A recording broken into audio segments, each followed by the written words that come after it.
Restore power to Niger Republic. I learned over 40 babies die in hospitals, incubators, daily. Fanikayode appeals to TInubu.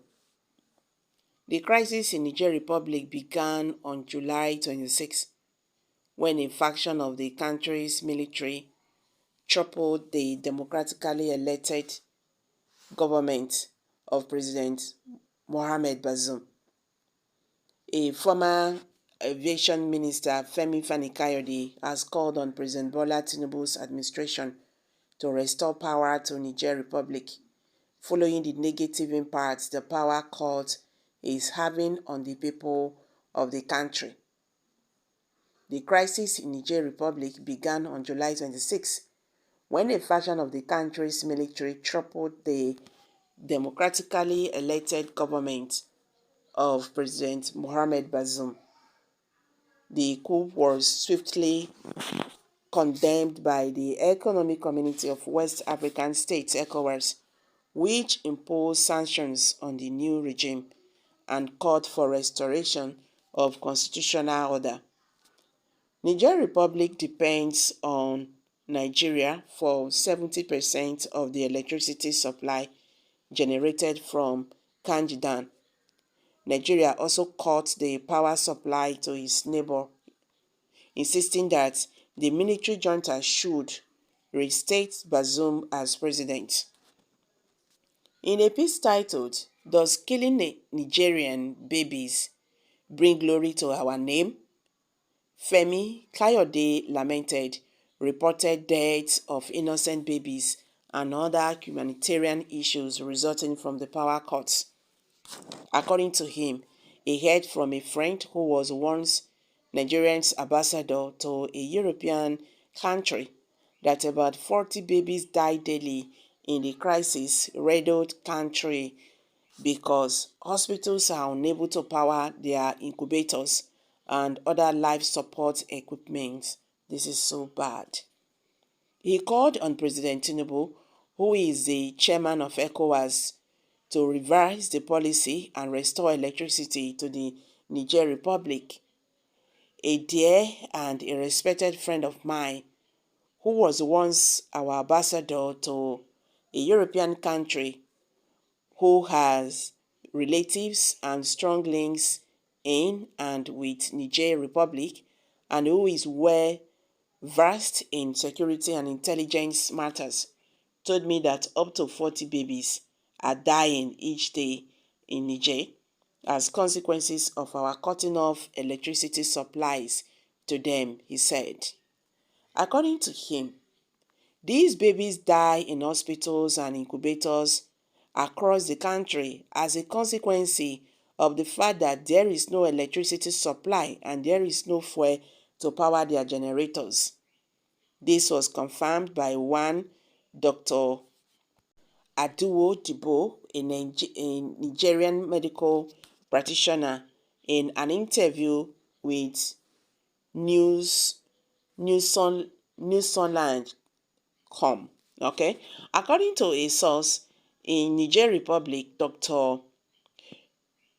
Dijobo, there has been report from Doso Regional Hospital and Comnek Hospital about the recent spike in infant mortality. According to him, over 40 babies die daily in Niger since the Nigerian government cut off electricity supply to Niger and also closed its borders. It also affected hospitals badly as they are unable to power their incubators and other life-supporting equipment to assist these babies. He also mentioned that the closed borders have made it nearly impossible for hospitals to access petroleum products, especially diesel and petrol, to power their plants and generators. This is aside from the untold hardships that the general populace is grasping within Niger. He has made a passionate appeal for the Nigerian government to reconsider its decision, even though backed by the ECOWAS, he stressed the need for the Nigerian government to remember that the people of Niger are more like an extension of northern Nigeria. In his opinion, he believes strongly that the ongoing negotiations with the junta leaders will yield results, and stressed the need for the negotiations to be intensified instead of beating the drums of war and upholding the current stiff sanctions that have now crippled the economy and the health sector especially. The Niger Online COP sanctions on Niger Republic causes untold hardship, starvation, death.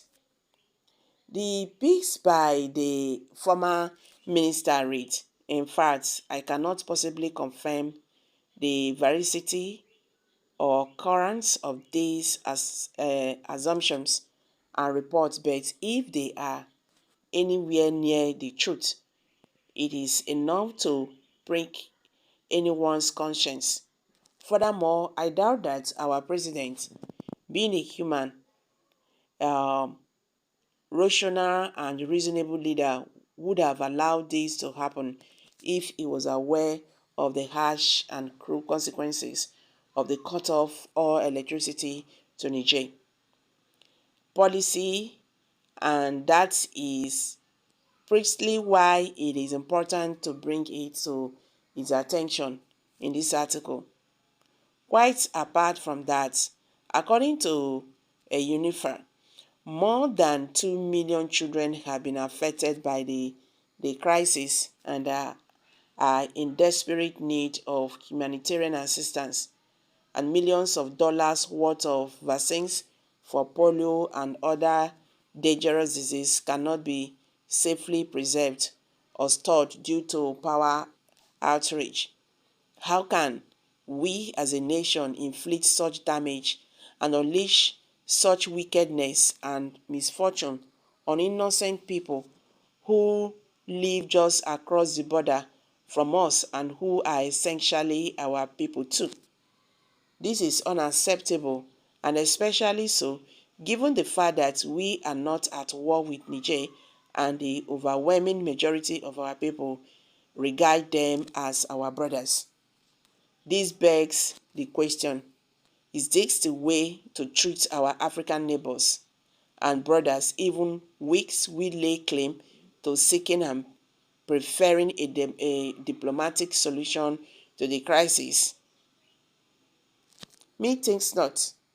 If our claim and intention is to better the life of these people by insisting that they must have a democratically elected government and by resisting a military one, is our purpose truly saved by killing the children of the very same people that we claim we want to help?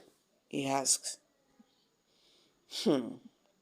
This is really very sad. For once, this man speaks the truth.